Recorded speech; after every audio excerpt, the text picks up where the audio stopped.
Welcome to the show. I'm Jason McIntyre, and I'll tell you why we just got proof that every team needs to stay away from Dez Bryant. And I'm Colin Cowherd, and I'll tell you why all the people hating on LeBron's move to the Lakers are going to be in trouble. Speak for yourself on a Monday. Whitlock's out. McIntyre's in. Starts now. Woo! Ready to go.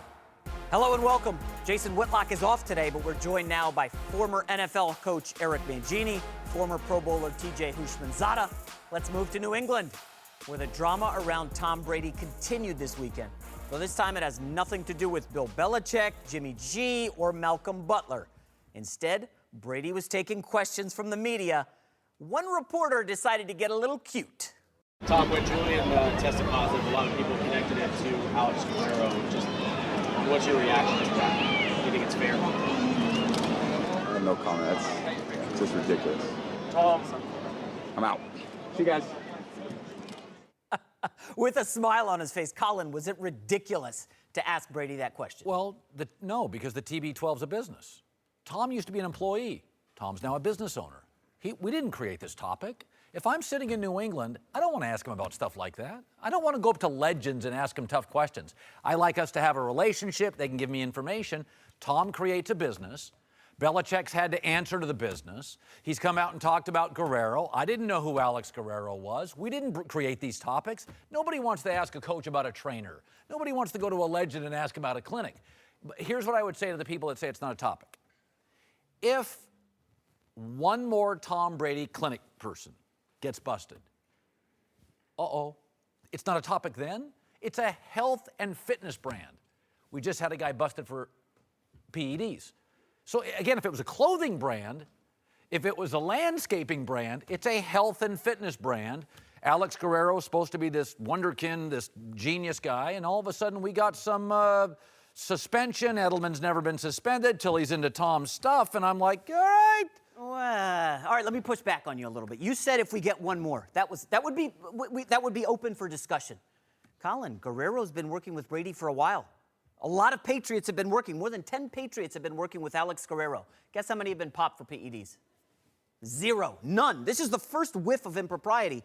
And I believe when you look at Edelman, 32 years old, coming off a major injury, is it possible that he maybe strayed away from Guerrero and tried his own thing to come back? Yes. And we're looking at a guy in Tom Brady who doesn't need to get involved in this. This is not his mess. I know you said he's connected to the business, but just because he is 41 and doing things that no quarterback's ever done, it feels to me like the media is looking for something with Brady. How is he MVP at 40 years old? We've never seen this. And Coach, you know Brady as well as anybody. When I look at Tom Brady's reaction to that, he had a big smile on his face. He wasn't He's like, happy. Dude, I'm not getting involved in this. This is not my mess. Well, it isn't his mess, and it is a ridiculous question. New England, they don't talk about injuries. They don't talk about anybody else's situation. That's never been done. And the idea of putting him in a position where you're calling into question whether or not his success is somehow tainted, I don't think that's very fair. And in terms of owning a business, you've owned businesses outside of TV, haven't you? Yes. Do you know all the things that happen in your businesses? No. Exactly. So just because you support a business or you're part of a business, it doesn't mean that you know every single thing that's happening from a day-to-day perspective. The question wasn't inappropriate because there's people in New England and across the world that they want to know the answers to that. And Tom's response wasn't ridiculous either. That was his way of defending Alex. And going back to Edelman, there's so many guys in the league that will train with this guy, go see that guy, go see. Nobody works with just one person exclusively. Nobody does. And so whatever happened with Edelman, I'm almost 99% certain it didn't come from Alex. Because Alex he's not giving you pills. At least he wasn't when I was playing. He's not giving you those type of things. He's working on your body, the pliability aspect of things. And you go back, nobody's never seen a 40-year-old quarterback win MVP. Well, the training camp, when I came in, first day of practice, 2 days. Second day, 2 days. Third day, you can't even walk. If you're that sore, the third day of camp, you can't even walk. It's not like that anymore. Guys' bodies, they recover so much quicker because they're not wearing you out like they used to when I came in. And the other thing, just on his 2 days, is those 2 days weren't 2 days with no pads. Those were 2 days with full pads. Full pads in the morning and at least uppers in the afternoon. And it was hitting back to back to back. It is radically different now than ever But was Tom, before. 2 years ago, it was really after the Super Bowl win against Atlanta, like the miracle finish. Tom extended his off-field stuff. I mean, Tom was always very covert, passed up a lot of commercials. I think he had a Visa commercial. The last 2 years, he's got pliability lotions, he's got documentaries. Tom has extended his business. Well, I'm a reporter. He's extended it now into my territory, where he's got a clinic. He's created a fissure within the organization that Bill's had to answer to. That Alex Guerrero off the team plane, Bill didn't want to talk about that. So I feel like if I'm a reporter, like I was fine when Tom was part of the singular voice of the team, but now Tom's got his own religion. It's called the TB12. It used to be New England's religion. So I feel like as a reporter, he's extended to my area. I'm forced to ask questions about stuff that I don't want to ask. I don't think that question is inappropriate. I really don't. And I don't think his response is either. He responded how he responded. There's people that want to know, did you have something to do with that? And he walked off because he can turn this TB12, he can expand this across the world because people see his age and how he's performing. Oh, no question. They would go. But the reason it is ridiculous is because Tom Brady has nothing to do with the Edelman situation. And when you ask a guy about the perception of him, but the perception is not reality. Yeah, here. but remember, this is an organization with Deflategate, with Spygate. So there is always been this envelope pushing sense. Maybe it's jealousy, but I mean we've got suspensions here. But the one thing that's been consistent is they don't talk about these topics. I can still ask. Yeah, but it's ridiculous in the sense that, do you think I'm ever going to talk about this? Do you think I'm ever going to address this? So you want them to address an injury, you want them to address someone else's situation. It's like classic issues that are never talked about. They could ask a million questions and they'll get the same answer. Tom's just establishing, he's setting he's getting the media into training camp form. We don't ask these questions. So Rob Gronkowski works with Guerrero. So last year, linebacker did. Anytime someone gets injured or popped for PEDs, are we going to come to Brady with these questions? That's not fair. Well, fair. The question, is it ridiculous to ask? I think it is. It's called the TB12 clinic. It's not called the Cam Cleland clinic. It's not called the, you know what I mean? It's not called the Malcolm Butler clinic. It's Tom's clinic. His name's on it. Yeah, but there's guys with car dealerships. Are we going to ask them about every muffler that breaks? No, but if there was an embezzlement charge at a car dealership, I would ask the player. All right, to another guy surrounded by drama, Dez Bryant, who is still unsigned, maybe for a while. Dez ripped into his old team over the weekend, blasting the Cowboys play calling on Twitter after Stephen Jones said Dez was bad for Dak Prescott in an interview. But when a fan replied that Jones was clueless, Dez really went off, tweeting, quote, "He's not clueless. Jerry was the only one who was clueless. Bleep was planned to get me out and ask Travis and my brother Sean Lee.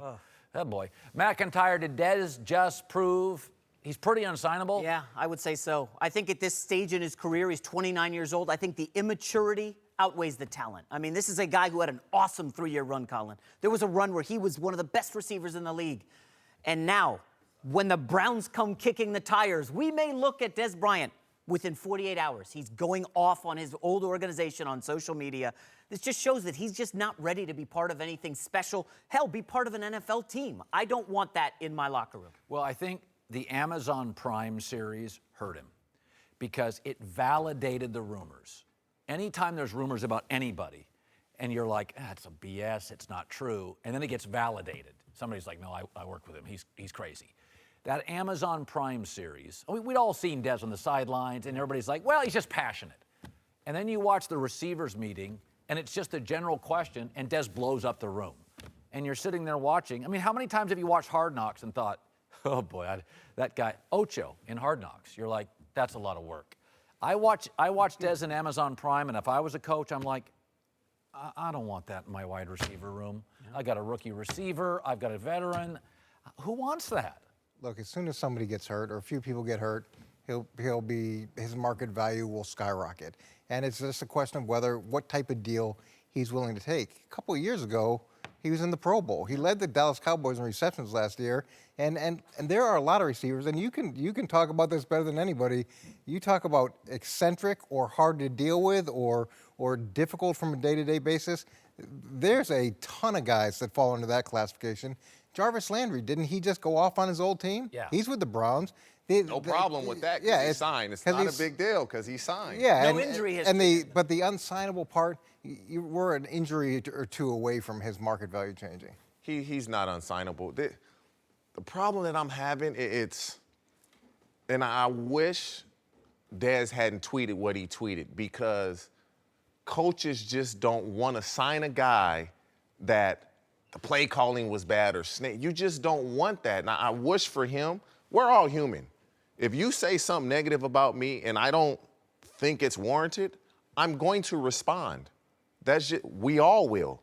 I wish he hadn't publicly put that out there because it just doesn't look good for Dez. It just doesn't. You're looking for a job. There's going to be coaches that say, oh, man, if we bring him here, he doesn't perform well, he's going to bash my play calling. So publicly, everybody's going to be examining Linehan's play calling now moving forward, even though he's not with the Cowboys because of what Dez said. And so I just wish these guys would think before they do that.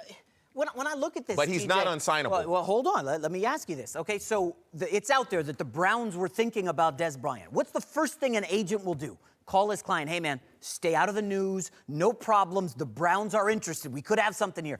Let's stay inside. No social media. Those are the basics, TJ. He couldn't help himself. Come on. Do you think that his agent is running Dez? He's got to try. He couldn't help himself.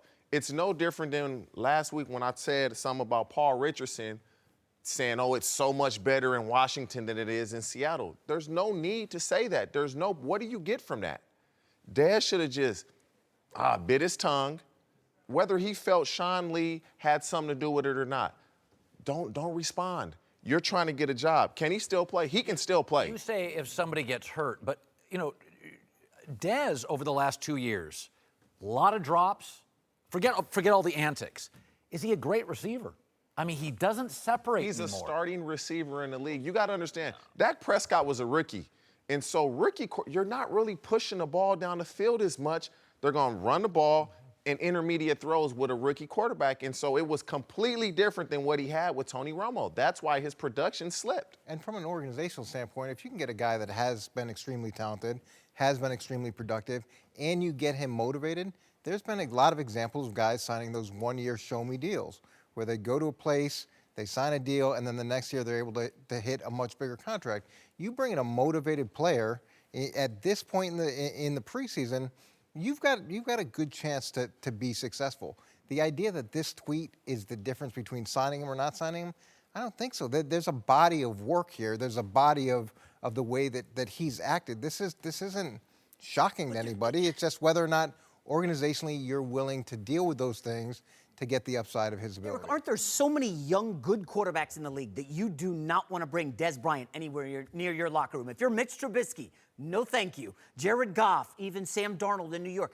You're not going to get these guys a veteran receiver who's a massive diva and potentially going to cause you problems in the locker room. I don't care what the injuries are. Any receiver, specifically Dez Bryant, if he has any sense, wherever he goes, he's not going to do that. And you know what's worse? Because if he does, this is last year playing. He won't do it. What's worse than a diva receiver is a receiver that can't get open.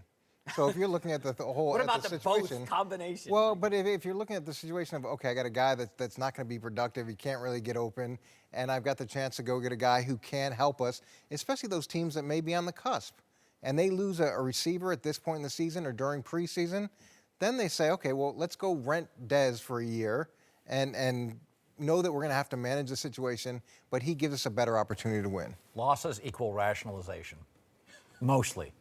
Yeah, and so does job security. I mean, there's a lot of things that equal rationalization. People reach when they think they're close to either winning or they're close to getting fired.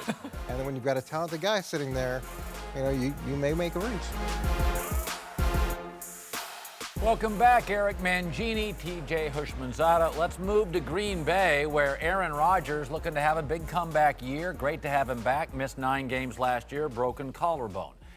And just took some time at Packers training camp to talk to his former receiver, James Jones, who asked Rodgers how he wants to be remembered. Guys remember, the way I was in the locker room, the way I was in the field, the way I competed, the way I cared about them, the way I cared about the game. I put my heart and soul in the game. That's, I think, what any player wants to be remembered for. And the second, about championships. We've got one. My time, It's not going to last forever. I'd love to get at least another one. At least another one. So, J-Mac, do you think Aaron Rodgers needs another title to be considered an all-time great? No, Aaron Rodgers is already an all-time great. He's already a top 5 all-time quarterback in my book. This is a guy legendary. Beat you with his arm, beat you with his legs. I mean, you want to look at completion percentage for his career, passer rating for his career. Those are higher than Tom Brady's, okay? I actually compare Aaron Rodgers to LeBron, and Tom Brady would be Michael Jordan. Okay, Aaron Rodgers has never had the support that Tom Brady's had. He's never had the coaching staff that Tom Brady's had. Everything for me points to Rodgers already an all-time great. I think you're selling him a little short. If he wins another title, great, but this is a guy who was leading the MVP race last year before he got hurt. He was an onside kick fumble by some tight end in Seattle. Remember that epic game in overtime? Yeah. I mean, they win that, they go to the Super Bowl. Like, Aaron Rodgers is So right there. time out. Let me get this straight. So Brady is who? Michael Jordan. And Aaron's who? LeBron. So is Joe Montana Robert Ory? Yes, there you go. Wait, first of all, Of course not. I don't even know what all-time great is. To me, if you look at Aaron Rodgers today, he's Steve Young. He has a Super Bowl. He's got 2 MVPs. He had to sit like Steve Young behind a legend for a couple years. Unfair to him, but the way it worked. He went to a good organization with a very good offensive-minded coach, both all-time efficient, smarter than average, better mobility than average, and they were both quirky. One was a lefty. People didn't like to draft lefty quarterbacks, and Aaron was a little small out of Cal, a little mechanical and a little small compared to the Marinos and the Bradshaws and the Aikman. I love Aaron. He's great. There are times he's not the greatest leader. He ad-libs out of successful plays. I have known 3 or 4 teammates that have said he can be aloof. He is not always the world's best leader. I don't see the whole MJ GOAT thing. I think, no, by the way, Steve Young Hall of Famer, Aaron Hall of Famer. I'm not doubting that. You start getting into all-time great, where's Elway? Where's Montana? Where's Peyton Manning? I know a lot of people think Marino's the greatest talent to ever play quarterback. I don't think he's better than those guys. I don't. I think he's had a lot. The best 8 quarterbacks in my life I've seen play. Now, again, Bradshaw may have the interceptions, but in the years I grew up in my 20s, he was a monster. He was the biggest arm in the league. He was a 6'4.5", 225. He was drafted number 1 out of like Louisiana Lafayette. The draft wasn't even televised. Those are the best 8 quarterbacks I've seen. By the way, Young, Rodgers, Fouts, Big Ben, all real close. Well, you got Drew Brees on that list. He's only got 1 Super Bowl. You've got a guy, you talked about Dan Marino, he's got no Super Bowls. The question is, does he need to win a Super Bowl to do that? And I don't think he does. You also brought up the point that he ad-libs out of some good plays. He also ad-libs into a bunch of really good plays. And he is unique in the sense that he's got incredible accuracy. He can hurt you in the pocket, but then he's got that ability to move that other quarterbacks like Peyton Manning and Tom Brady never had, and he's got that accuracy on the move as well. And you look at his ability to control games or to win games that look unwinnable, he's been able to do that as well. I don't love the narrative about he hasn't had enough help. I think that can be a bit of a cop-out, but I don't think it's a function of 1 more Super Bowl for him to be, in You this have him list. all, yeah.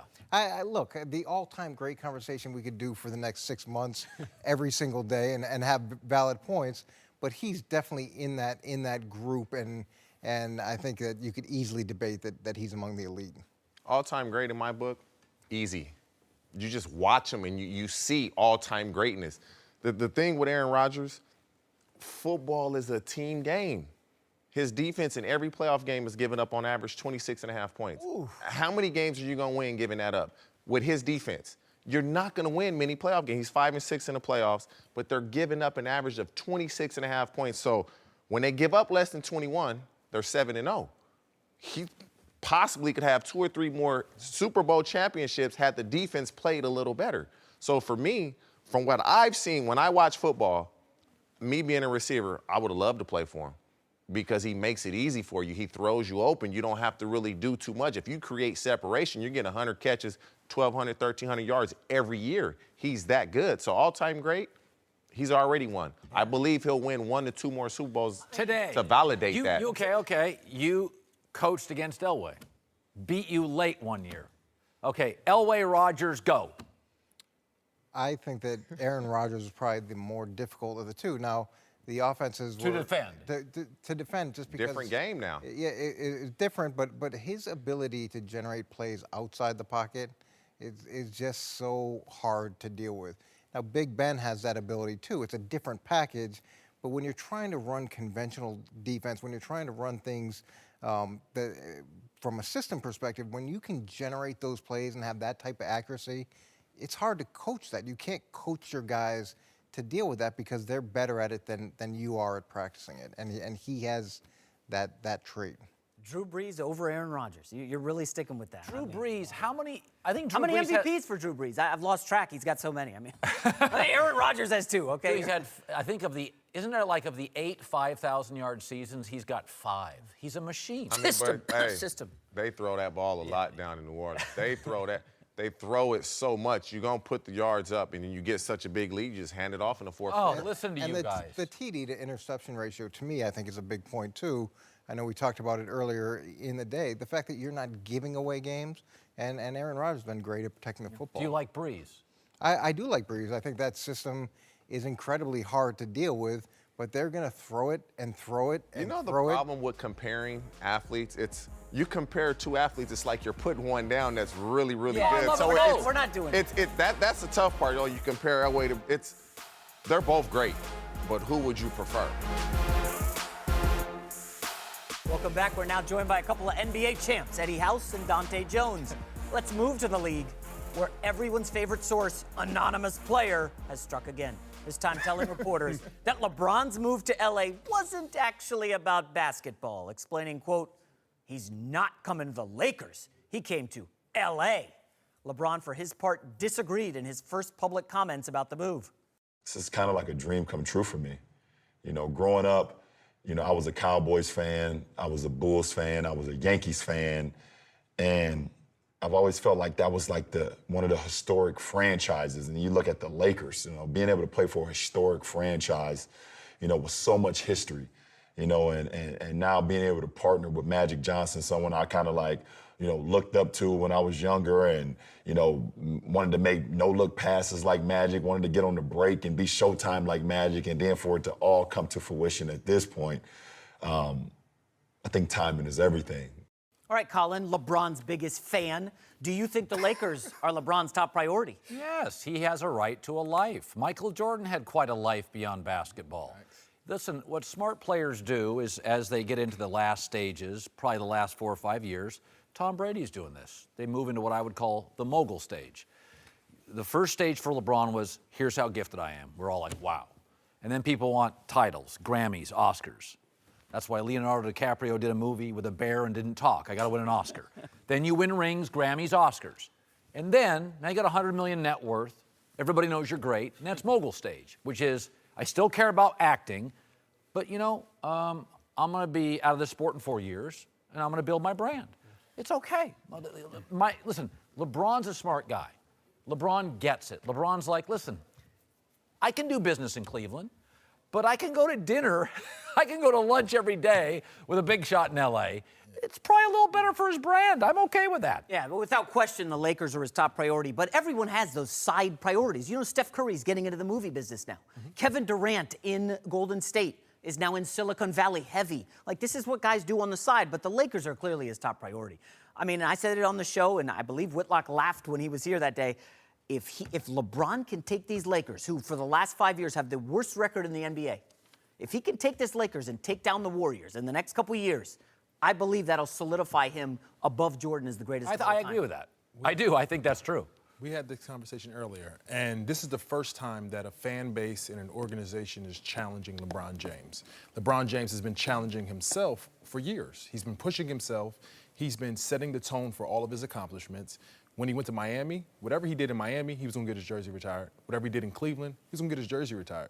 But in order for him to get his jersey retired as a Laker, he has to bring championships. He has to bring a level of championship for an extended period of time to get him a statue and to get his jersey retired as a Laker. So now this organization and this fan base challenges him rather than him having to continuously challenge himself, which is hard because you get to a point where you have so many accolades and you rest in your own accomplishments. Right. So now he's being challenged by a set of fans that only stand for the best. They only stand. And by the way, They only rate success on championships. And love their last player, Kobe. So I mean, there's that thing where there's some fans that are like, you're not Kobe. So now it's a different set. It's a different challenge now. This is a different challenge rather than you have to push yourself all the time. Well, I think, of course, the Lakers are a top priority. He's a basketball player first. How he was able to put himself in position to be in L.A., to be in movies, and do all these other business endeavors is because of basketball. That's the first thing that he is a basketball player, and then he's a businessman after that. He's definitely taken this. I think the one thing about it is if you look at him, he's more relaxed. He's living life. He's going out to dinner with Leonardo DiCaprio, Al Pacino. He signed on to do a movie. HBO picked up the Uninterrupted. He's living life right now. He's in L.A., he's enjoying it, and he has no pressure and no expectations. I mean, if the expectation is just make the playoffs, I mean, that's no pressure for them. They're definitely going to make the playoffs. People thinking it's him coming to the Lakers is the end of his reign. I don't see it like that. I see it as it's a new beginning, a new chapter for him, because people want to say how tough the West is not that tough. You telling me that he's not going to be better than New Orleans? Portland? You telling me he's not going to be better than Portland? He's not going to be better than Portland, Memphis, all those teams. He's going to be better. Utah? He's going to be better than Utah. He jumps as the third best team, and just his presence. And then this is a situation where this team is not done yet. This is just the season hasn't started. They haven't finished. It's a blank slate over there. This is an absolute challenge for a guy who has not been who has done basically everything you can do, and is trying to set more records, to set a better standard for himself. And basketball is definitely his first priority. Listen, when Michael Jordan came back to the Bulls at 33, they won 3 titles. Okay, LeBron doesn't have the wear and tear of college. Michael did. They're the same age, right? Okay, Michael broke his foot year 2. LeBron's never had a major injury. The NBA is more of a cardio league than a hand check, collapse on the floor league. Right, not as physical. So LeBron's got also health and wellness is better today than 25 years ago, Definitely. 20 years ago. Science is LeBron's a bigger, stronger athlete than Michael Jordan. You know, it's funny how many people, if you go to look at LeBron last year in his Eastern Conference run, you could make an argument that was the greatest Eastern Conference run statistically, efficiency-wise, he'd ever have. He's still the best player for a minimum of 2 years, I'd bet 3. He's all good. This idea that he doesn't care about the Lakers is, to me, it's just crazy. Because remember, he's the one who went outside the box. He's getting laughed at for Lance Stevenson, Rondo, JaVale. I like it. Remember, people laugh when he picked up Mozgov and J.R. Smith in a trade.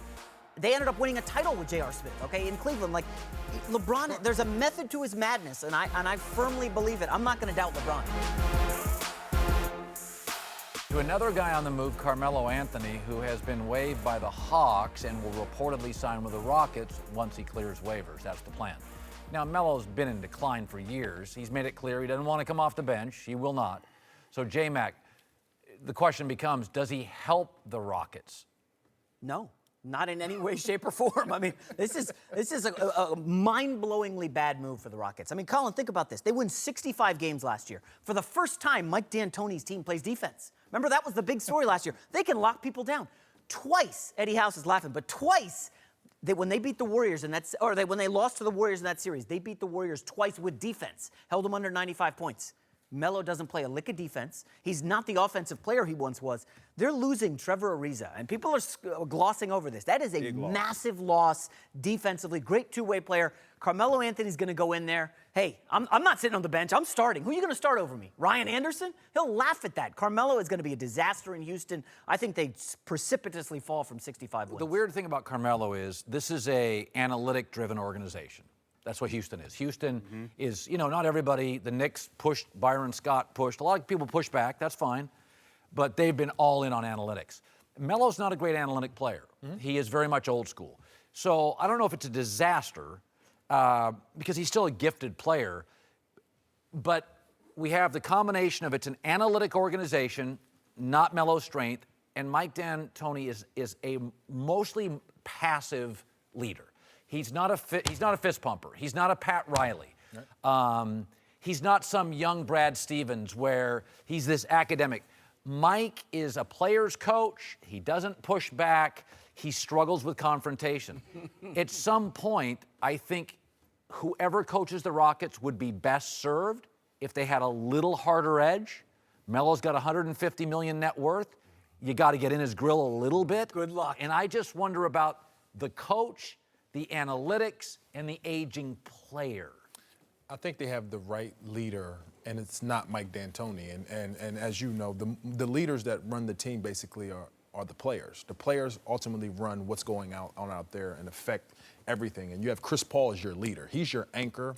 He's the guy that's setting the tone for James, for Clint, for everything out there. Mike D'Antoni was going to do X's and O's. He's going to do substitution patterns. He's going to do what's best for him and what's best in his skill set. But CP is their leader, and as you saw when he went out, it changed the whole the course of the series. So defensively, are they going to take a little bit of a downside because Trevor is an immensely important part of their team? Yes. But I think Melo gives them a different way of performing on the offensive end. They give you a different guy when they can't score and when James is a little run down or if CP goes out again. Well, they missed 27 threes again. Is he a starter? I don't know, but I think this is a different situation for Melo because Melo is joining them. He's not traded there. He's saying, I want to be a part of what you have going on. And that's a different perspective as a player rather than you're looking at the guy on your roster and he's not better than me and I'm trying to fit in rather than just I know what I'm getting into. He's gonna have a conversation with D'Antoni, a CP, and James Harden, and I'm going into you guys' culture. I'm trying to do what's best for us to win rather than just me just coming on the team. This is tricky for me because last year when CP3 went to Houston, I was like, there's no way it works. Yeah. There's no way it works. Two ball-dominant guards that need the ball in their hand. It's not going to be enough basketball to go around. But what happened was they were able to figure it out. They were perfect for Mike D'Antoni's system. A guard that can handle a pick and roll, that can shoot the three, that can finish at the rim and make plays for others. Those two guys are perfect for a system. Melo, when he played with Mike D'Antoni, the first go-around, experiment number one, all his numbers went down. It didn't work. He doesn't fit into that system. So for me, it's tricky to say that it's not going to work because I said that last year about them. To me, the way that it can work is if Melo checks his pride at the door, swallows his pride and say, hey, you know what? Whatever it is you guys need me to do, I'm going to do it. I know I'm not the best defender, but I'm going to be giving effort and I'm going to try everything I can do. It's not going to be any plays off on the defensive end. If he's able to do that, I think that it can work. And he has a guy that's in his ear, one of his best friends, right. CP. I think that goes a long way in reeling a guy in with you because he trusts you and y'all have that friendship. So he'll listen to you before he'll listen to D'Antoni. Swallow his pride, Eddie. What percentage chance is Carmelo going to do that? He's never done that. Everybody has to do it at some point, though. Think about what D-Wade did last year. D-Wade, and we're talking about two superstars. You know, we never seen a guy like this guy right here can really, really score, right? Melo can score. Defense is not his strong suit. Everybody doesn't have everything. But if you're able to maximize his talents and put him in with this team and he's able to say, this is what my role is and accept it, I think it can work. But it's going to be really tough. Well, when you have a leader like CP who can get the best out of Melo, that's what we get when we see Olympic Melo. Melo takes a step back, he swallows his pride, and just does what he does, and CP fits it and makes the pieces work. And I think that's what we'll get. When you're playing next to a true friend and a guy that you respect, and I can give you input and give you corrective and criticism on what is going on and what you think can help you, I think you get a better Melo. And I think he gets that. What does help Melo, when he was in Oklahoma City, Paul George is a wing scorer. He's a wing scorer. Right. It's an odd fit. And Westbrook's very ball-centric. If you look at Houston, you could make the argument they don't have a wing scorer. They don't. They could use a 6'8" guy in a wing that can shoot. They have 2 point guards. This is the thing with their system, though. It's not like they're going to give it to the wing and say go to work. It's ball movement, and if it's not really that much ball movement. It's all funneled through CP and James Harden. Now, is Carmelo going to be able? Is he going to be all right with standing in the corner or standing on the wing and waiting to get the pass and not having his number called? What a bunch of optimism, guys. I love it. All right, welcome back. Eric and TJ are back. Let's return to the National Football League. We got news today. Sam Darnold became the last quarterback taken in the first round to sign his rookie contract. Came to terms with the Jets. It's a 4-year, $30 million deal. He held out at the start of camp. All right, McIntyre, you're a Jets fanboy, a pom-pom waver. Woo! Is this marriage going to succeed? Of course it will. I mean, the Jets tried their best this week to screw it up, Colin. I mean, they were really bungling this. Listen, this is a team that hasn't had a franchise quarterback. I mean, Mark Sanchez was not. Chad Pennington was not. Eric may disagree with some of these other guys. You got to go back 50 years to their last Super Bowl appearance. 50! That's how long it's been. I mean, Sam Darnold, we've watched him a lot out here in L.A., right? We know, I'm in love with Sam Darnold's game. I think the innate ability, for him to create plays and deliver passes in tiny windows. I love everything about Darnold. I think this year only 21 years old. We don't know what the offensive line is. Let's ease him in. Remember, Goff didn't start right out of the gate. Trubisky did not. Deshaun Watson did not. Pat Mahomes did not. So there's no pressure for Darnold out of the gate. I think by year 2, he will be a phenomenal starter in the NFL. I love him. I've watched a ton of his practices. I'm not a coach or a player, but the draft gives us about one really high-end quarterback a year. That's about what it does. And I think he's the guy. And I always kind of go back to, forget all the football stuff. Big, thick body. I mean, even his hair looks big. He's just big shoulders, big kid, durable. He's got kind of a blue collar. I mean, he went to USC football and felt like a linebacker.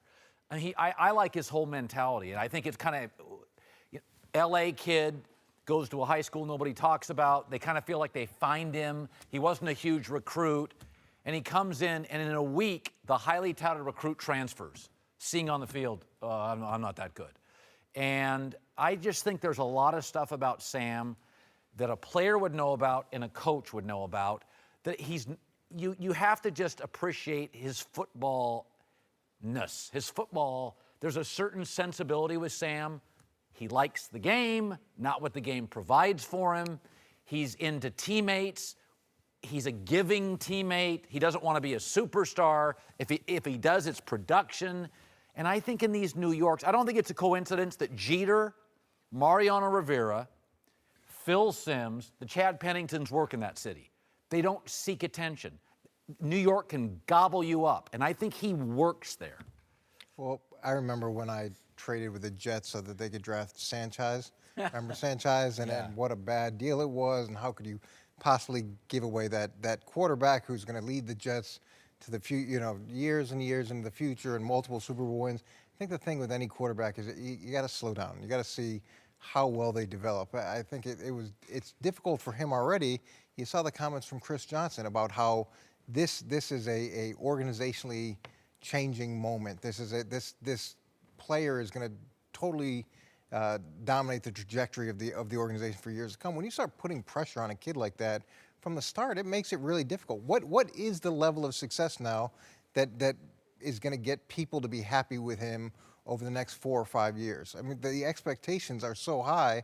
I don't know how he could possibly live up to them. And a lot of things have to go right with his development for him to become the player that he potentially can be. So, number one, Cam Newton, Aaron Rodgers, Joe Flacco, Alex Smith. Those are 4 quarterbacks that have been fairly successful. They started 2 or less years in college. If you don't start 3 years of college football, the chances of you playing well in the NFL aren't that high. What's going to happen is they're going to need McCown to play really well out the gate. Because if he does not, do you play Teddy Bridgewater, who if he gets in the game and plays well, now we have a problem? Or do you play Sam Darnold? Because if you play Sam Darnold, he's probably not going to be ready to play, and mentally you can crush him. That's going to be the biggest problem, because if McCown does not play well and Teddy Bridgewater goes in the game and performs, what do you do? Because Bridgewater is a young, what do you do? I'm going to throw this out to you, though. It's interesting, because Bridgewater can play in this league. We saw before he got hurt, Teddy can play. Josh is considered a backup, right? But a good mentor. What about this if you're the Jets? You show off Bridgewater. He's probably more ready to play, and you play him. And you're not going to win a championship this year.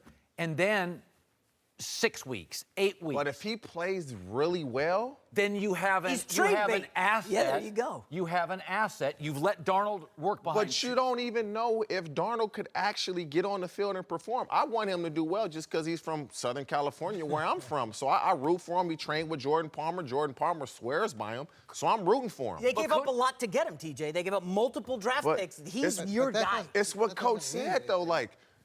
When these quarterbacks are drafted high, it's, they're the savior. Oh, my God, they're going to change the franchise. And then they get out there, and in a year or two, you guys are like, oh, my God, he's not that good. And you have to temper expectations because you just never know. I think you tell me, if you had Josh McCown, you probably coached him. He's been everywhere. Didn't have Josh. Okay, but Bridgewater, again, a grown-up.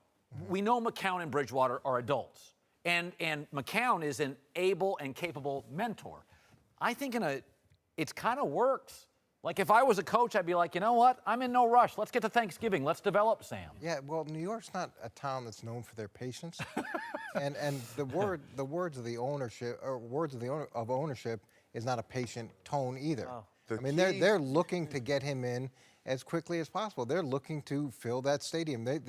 After down seasons, they've got to be productive, and you've got a head coach and you've got a GM that are borderline on the hot seat, if not on the hot seat. So there's going to be different conflicts going on here. He Do you started win? 2 Do you win years. right now? That's tough. Or do you try to look longer term? But is the head coach and the GM, do they have a longer term viewpoint right now based off the situation they're in?